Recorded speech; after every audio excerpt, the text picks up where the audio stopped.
for this? Are you down for this? If you're in the mood, we can take it to the moon. Just like a movie scene, table for two. No need to be. Hello everyone! Hi! We are grade 9 and my name is Tamia, with me Vivi and Yusuf.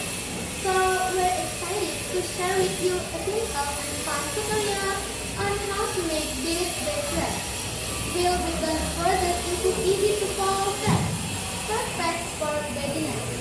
Get ready to unleash your creativity and make some beautiful drawings. The purpose of this procedure is to keep simple and customizable, beaded bracelet using string and beads. This activity and creativity are fun way to make personalized jewelry. Material needed: number 1, elastic string; number 2, beads; and number 3, Steps.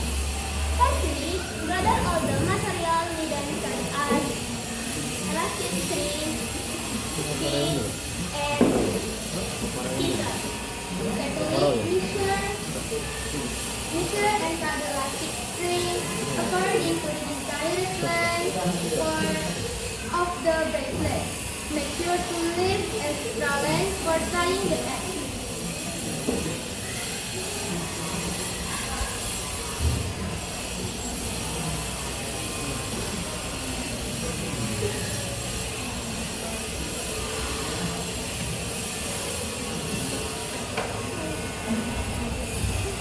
after that, start threading the beads and using elastic string. I will be bundling your 3-patch pattern or randomly depending on your design.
And I'm down for this.